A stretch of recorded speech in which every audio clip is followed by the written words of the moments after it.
Our journey began in Caracas. This was a fulfillment of a long-cherished dream of mine to visit the Indians of South America. I asked the counselor for South America, Masood Khamsi, to be our business manager, and Dr. Nosrat Rabbani, my lady companion and the medical advisor of the expedition. My expedition also included 4 young Baha'is, experts in filmmaking. From Caracas, we flew to Puerto Ayacucho, the capital of the Federal Territory of Amazonas. The small Baha'i community of Puerto Ayacucho met us at the airport and helped us load our provisions onto a truck, jutting into the Orinoco River. This is the place where all traffic above Puerto Ayacucho leaves for the interior. Some weeks previous to our arrival, Mr. Khamsi had rented a large river barge, which was waiting for us and for our 60 pieces of equipment, baggage, and provisions. This was a trip which was going to take us 1,700 kilometers to visit 8 different Indian tribes in the interior. This was to be our home for 32 nights, and we named her the Queen Mary. On the Venezuelan part of our journey, we were accompanied throughout by Leco Zamoro, a Mataco Indian pioneer from Argentina.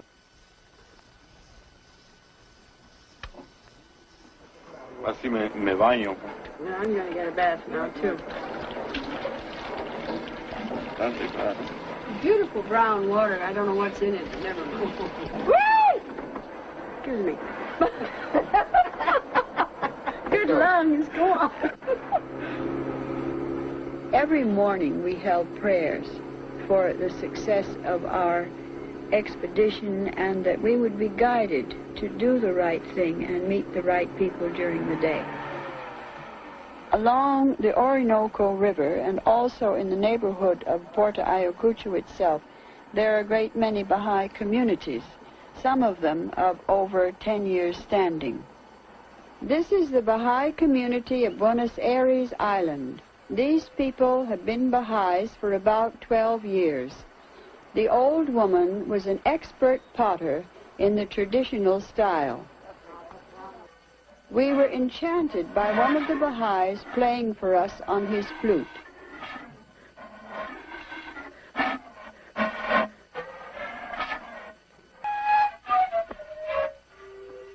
Over and over again, after we had had prayers, we found that the door would open in a most remarkable way for us to meet the people that we wanted to see. Buenos días, Capitán. Buenas tardes. These Piaroa Indians invited us to their village. As it was an hour's walk from the river, they agreed to come back and take us there the following morning. The Indians invited us to hold a meeting in their local schoolhouse and to tell them about our teachings. Tell the friends that I'm very, very happy that I could come and see them. El señor dice que está muy feliz que pudo venir aquí para ver a todos ustedes. I have a great love for the Indian people. Very, very small, like these small children, not as small as that, but like this. I used to cry because God had not made me an Indian. Because the Indians are a very good people, they are an intelligent people, they are a brave people. A long time ago, in my country, which is Canada, to the north, I was adopted by some Indian people called Blackfoot Indians, and they gave me an Indian name. They gave me the name of Natu Oxis. In the whole Amazonian territory of Venezuela, the most important town after Puerto Ayacucho is San Fernando, which was founded over 200 years ago by missionaries and was very much like an old-fashioned colonial town. Although I do not attend church services, I like very much when I'm traveling to go into churches to pray that the people of the area in which I am traveling and teaching may be guided to the message of Baha'u'llah. 3 days later we reached La Venturosa, which to our great joy we discovered was an entirely Baha'i village. These people had migrated up the river and taken up land and established themselves. They took us and showed us where they planned to build their local Baha'i center. They'd already set aside this piece of land with this object in view.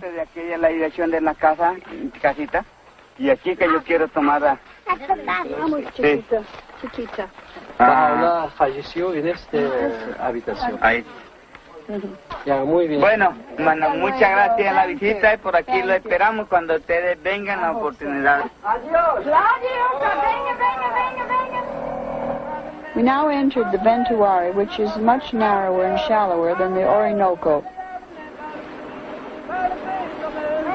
Because of this, we found that we very often got grounded on sandbars, and it was necessary for all of us to get out and push.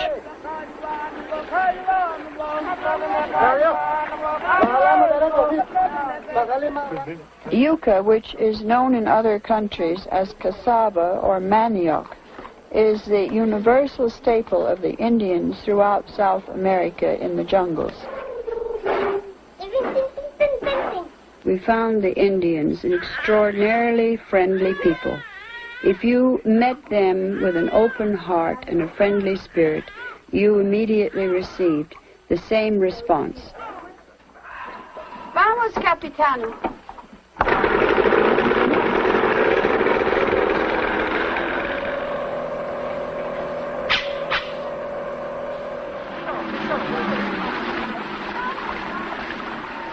People are very shy about their music, and the little flute that one of our party was able to play was just like a key to the hearts of the people.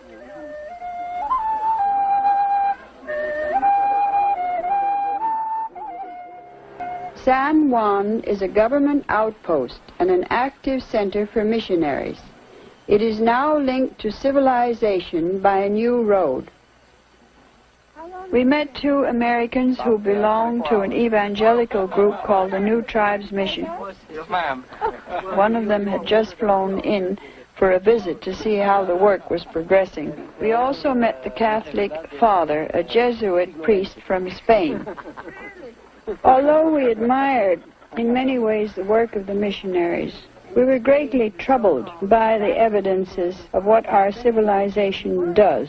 To me, the great tragedy is that if we Baha'is don't hurry up and go out and teach these people while there is still time, they will go down into that same valley of shadow, so to speak, that we went down into. I look at it this way. Here are the primitive people, the tribal people, the villagers, the simple people, the illiterate people are so much nicer and from a human standpoint so much better, more spiritual in many cases than we are. And this is the culture and civilization of Baha'u'llah that will come in with a new world order. It has to develop and it has to come in the future. Now, the youth of today, our youth, are beginning to come out of this valley of materialism and climb up towards this new world order. They're beginning to reject so much of what we have in the world today and its materialism. But these people want to have everything that there is in the 20th century, which is perfectly natural. So they have to come forward. They have nowhere else to go except forward into the progress of our century and our way of living. But if they can come forward as Baha'is, if they can become Baha'is in their own culture now, in their own villages, in their own civilization, so to speak, then to me they will be lifted from this mountain over to that mountain. They won't have to go down through the valley of the shadow the way we have. And that is the whole urgency. In my mind, that is the reason why if we don't get up and go out now and teach these people, every hour that passes, we're losing our opportunities, never going to come again.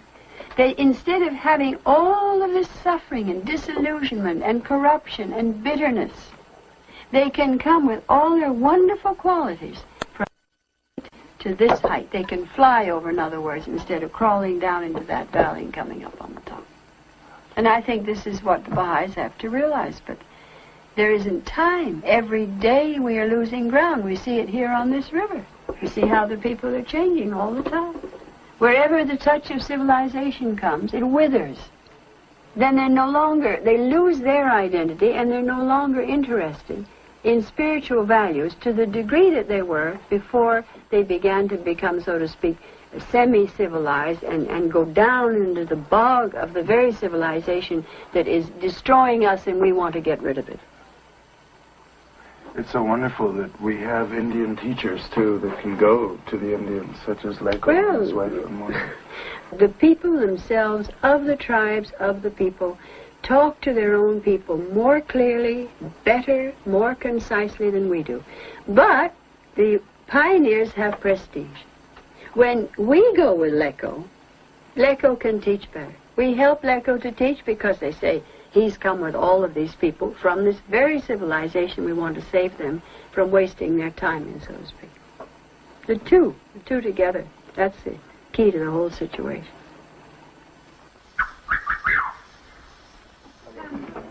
We met a Piaroa chief. We invited him aboard our boat to have coffee. He said that 15 years before he would have been afraid to go on a boat that was owned by white men. It shows how much people are changing, and it also shows how the spirit of the Baha'is gives people confidence. He was a widower whose wife had died when the last child was born, and he was bringing up a group of small children himself. The attachment of the children to the father and the extraordinary tenderness that he showered upon his children was very, very touching and very indicative of the nature of the Indians. Ask him if he remembers how many years ago it was Amos went to him. We discovered that 8 years ago, this Piaroa chief had already come in contact with some of the Baha'is. He says 8 years. El señor tenía su hijo. Muy bueno ellos. Ellos tuvieron casi 4 horas ahí con nosotros. 4 horas. Ellos durmieron esa misma noche ahí. Sí, ellos dijeron, nosotros no somos como los otros blancos que dicen, no, yo no como comida de indio. Que nosotros que lo que encontramos comer, ellos comieron con nosotros. Y ahí estuvimos hablando toda la noche. Whereabouts was it that he met him? Was it on Isla Buenos Aires or higher? Caño pasa. Que se quedó frente al ratón. Frente del ratón. Tell him that I'm very glad that we found him. And I like him, I like his family, I like his people. If a man such as this accepts Baha'u'llah's teachings, he will be not only a very fine believer, but instrumental in bringing in many, many of his people into the cause of God. The Makos, as a tribe, have never been converted to Christianity. We were fortunate to meet their paramount chief, who called a meeting to hear about the faith. We are not political people, and we are not missionaries, but we have a very wonderful message from God. And this lady said that we should tell this to our head. And this was a very, very good thing she said, because we believe also great respect should be shown to the capitanes, whoever they are and wherever they are. To the degree to which they are interested and want to ask any questions, to that degree we tell them of our beliefs and the purpose of our trip. It was not our purpose to force it on them.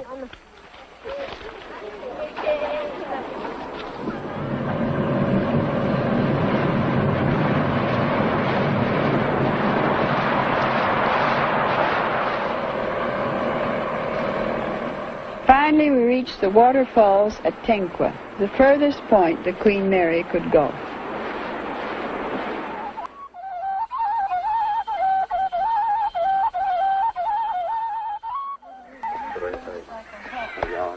We were told that beyond the falls there was an island called Monotiti, where we could contact one of the most interesting and primitive tribes in Venezuela and Brazil called the Yanomamos. We walked about 30 kilometers on this one trip, and it was the longest walk of my entire life. The Yanomamo Indians have the custom of sucking a plug of tobacco stuck in their lower lip. Yes, isn't that nice? Hmm? See? Oh. All wet. See?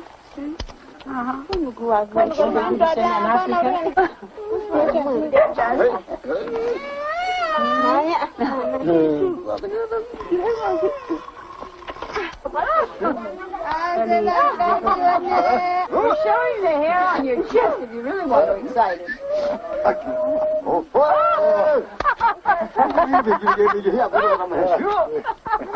Fundamentally, unity in diversity, which is such a strong principle in the Baha'i teachings, means that we're all alike and all different. One feels one's human kinship with people. At least one should feel it. If one doesn't feel it, then there's something the matter with you, that you don't feel it, because it is there. But it presupposes not having the concept that those people are different from you, far from you, alien from you. You have to think that those people are human beings just like me. One has to have this sense that these people, that other person is loved by Baha'u'llah, as I hope that Baha'u'llah loves me. That we all belong to God, that His love is apportioned to all men, irrespective of race, irrespective of education, irrespective of advantages or disadvantages. Esto un oración. Oración. You don't necessarily have to speak a person's language to have a bond of understanding. That can be something that you feel between each other, and I have felt it many times with people with whom I couldn't say one single word.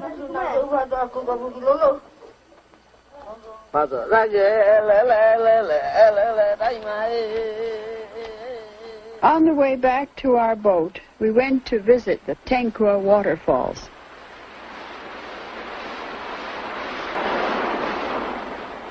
If we don't let the Baha'is know the needs of these people, if they don't see the faces of these wonderful people, their simplicity, that they are between two worlds. They're no longer in the old world of their tribe, which was a good existence, and they had the dignity and the nobility of their customs, and they're not in our world, because nobody loves them, and nobody really cares for them, and nobody respects them.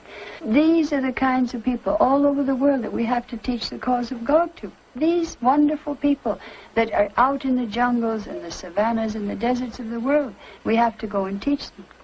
And it's very, very difficult for people to understand them if they don't see them. The beauty of their face, their politeness to us, their patience, their kindness was a very wonderful experience to me, to be with these people.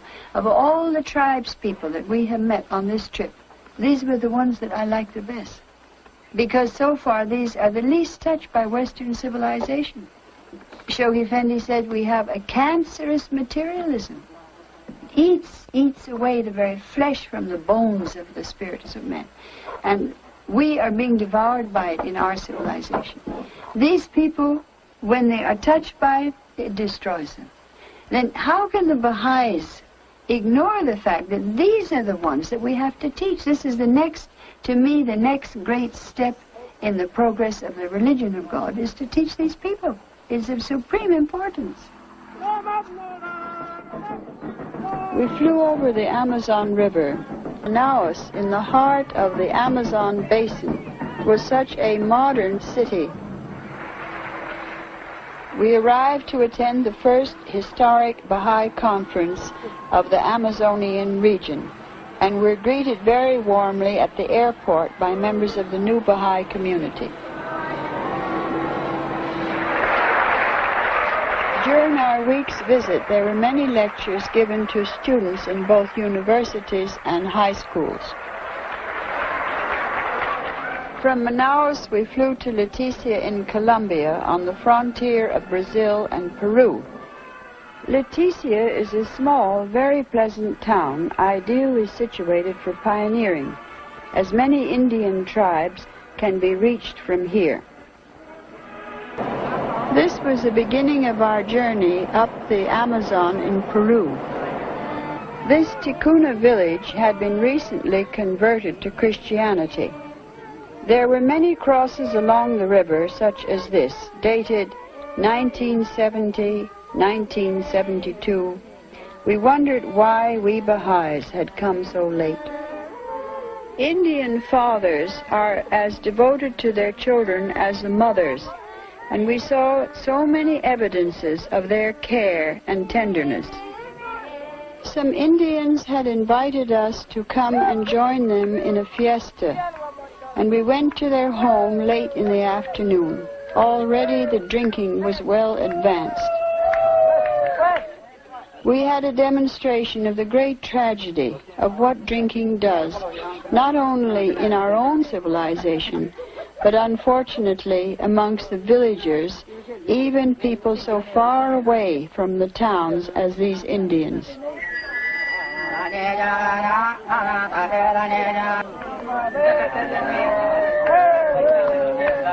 It saddened us to see that even the children, like this little girl, were getting drunk. In search of Indians less touched by our own civilization, we went up the smaller rivers.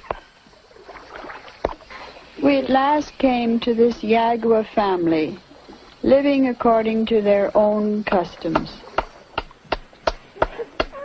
The Indians are a very quiet people, a very restful people, who think before they speak. They have a dignity and a nobility which constantly impressed us. No people tame wild animals like the Indians. Their homes are full of much loved and cared for pets.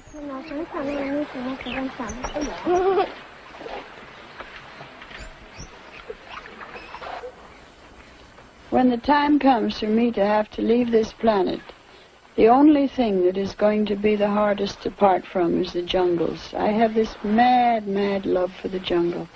I never feel that I can see enough of the jungle, be in the jungle enough. Going deeper into the jungle, we came to another, more isolated Yagua village. This man proudly continued to wear the costume of his ancestors. He very kindly demonstrated for us how they shoot poison darts through these long blowpipes. We went back to the Amazon and visited another Yagua village. We found this Yagua woman had a sick baby and persuaded her to let our companion, Ruth Pringle, treat the child. Ruth Pringle, a trained nurse, pioneer and board member from Panama, joined our expedition in Leticia. Going up another river, we visited the Bora tribe. This huge hut, called a cocamera, is a meeting house for the villagers.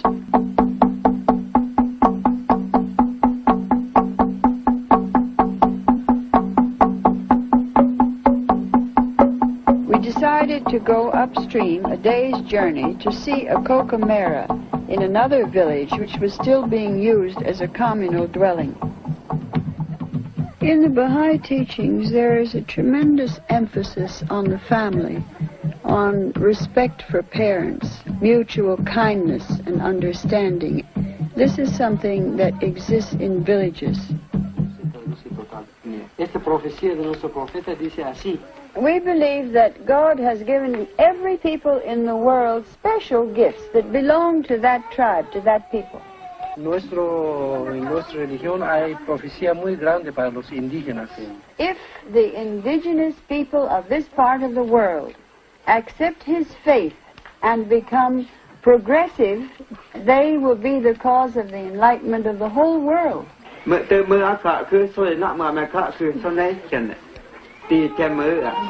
Adiós, mamá. Mira, nosotros no somos comerciantes, como decía, conocemos.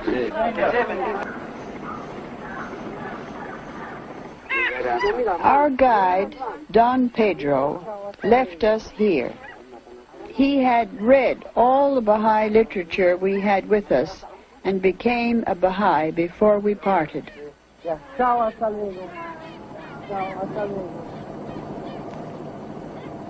Our journey up the Amazon was at an end. We were approaching Iquitos, an inland port 4,000 kilometers from the sea. To cities such as this, the indigenous people flock in great numbers, only to live in squalor and poverty.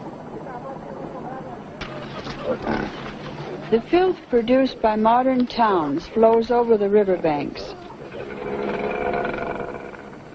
Here in Pucallpa, many poor people have built their houses floating on the river itself.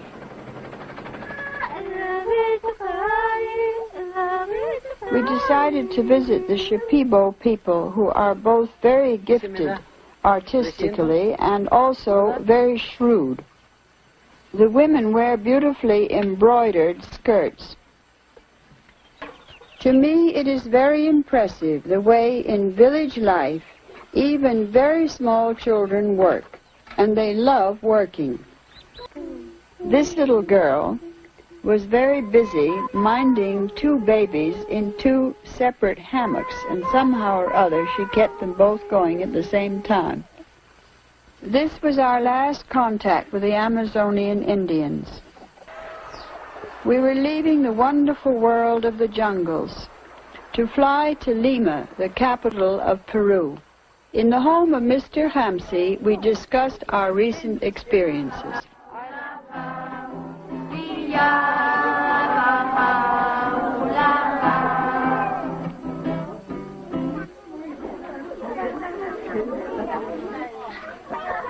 The last stage of the Green Light expedition took place on the Altiplano in the Andes. We went to Bolivia to attend an Indian Baha'i conference.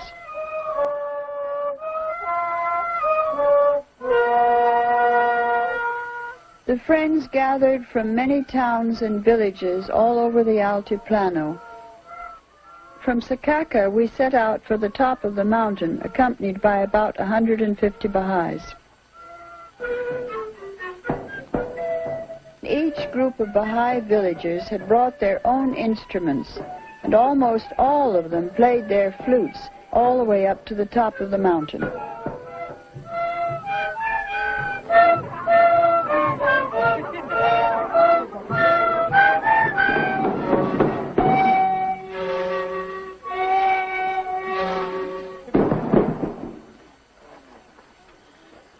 Beloved friends, queridos amigos, Munaska, hermanos, I have come a very, very long way to see your faces again. he venido desde muy, muy lejos para ver vuestras caras nuevamente.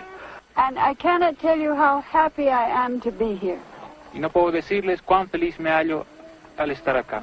When I was coming over these mountains to reach this place, I had a very strong feeling that although we are a small group of people, that we were not alone. Sentía de que aunque somos un grupo muy, muy pequeño de gente, no estamos solos. In the Baha'i teachings, we have a thing called the Supreme Concourse, the souls of those wonderful, wonderful people who have served humanity, who have great qualities, and who have died and gone to the other world. And I had a very strong feeling that above our heads we couldn't see them, but that the members of the Supreme Concourse were with us. And I believe that those you love, your ancestors, your parents, your grandparents, are watching this meeting and sharing in it. Yo creo de que vuestros antecesores están mirando esta reunión y nos están cuidando. Now, whatever we receive here, when we leave here, we must take it and share it with others. Our joy, our love, our spirit of brotherhood. Not only we, but there is another very beautiful thing that Baha'u'llah has promised us. He said, when you mention God, when you pray, the scattering angels take these words and they scatter it all over. And we must be sure that already the spirit of this meeting will go out in the air and affect Bolivia. You are the beginning of the great flood of the message of Baha'u'llah amongst your people.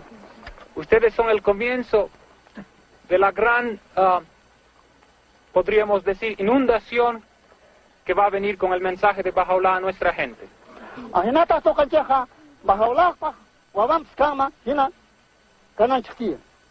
So we are all very, very blessed, and that's why I say this is a feast of love, this is a feast of thanksgiving.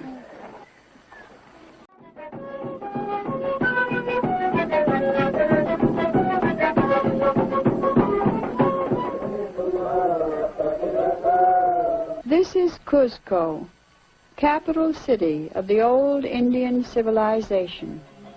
The golden city whose temple of the sun was covered with sheets of pure gold. Gold which led the Spanish conquistadors to totally destroy the great empire of the Incas. We arrived in Cuzco to attend the first all-Quechua-speaking conference ever to be held, which had been arranged by the counselors for South America. Many of the Bolivian Baha'is had come to attend. It took this busload of Baha'is from Ecuador over a week to drive the 2,000 kilometers from their country to Cuzco. The Andean believers flocked to register for the conference. The Baha'is from Peru, Ecuador, and Bolivia spent one whole day discussing how much they could understand each other's dialects so that Baha'i literature could be made standard for all these countries.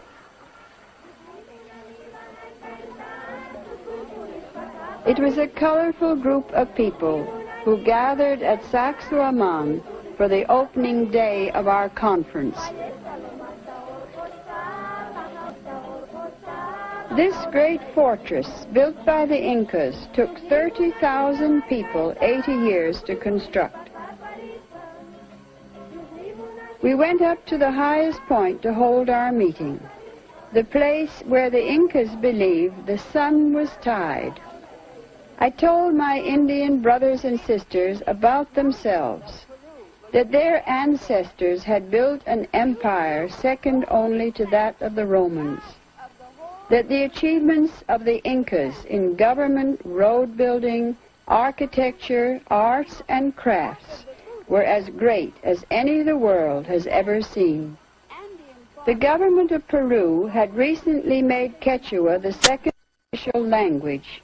This gentleman had come from Cuzco to attend our conference as representative of the Quechua-speaking Academy of Peru.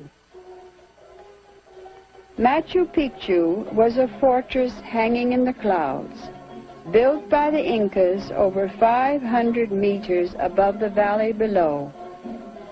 We all came by train from Cuzco to visit this famous place, one of the last strongholds of the Inca Empire. We held our meeting and our prayers again on a spot where the sun is tied. The first mass conversion in the Western Hemisphere began in Bolivia. How much joy it brought to the heart of the Guardian. I remember how he announced it to the Baha'i world, and how thrilled we were. And now here was a Bolivian Baha'i, addressing other Andean Baha'is on the top of historic Machu Picchu. The Indians are a deeply spiritual people, a noble race of men with a unique destiny if they accept Baha'u'llah. What will happen to all these wonderful people we have met? so many of them, so many tribes scattered over such a vast area. Who will go to teach them? To keep the small fires we have lit burning, to turn it all into a great conflagration.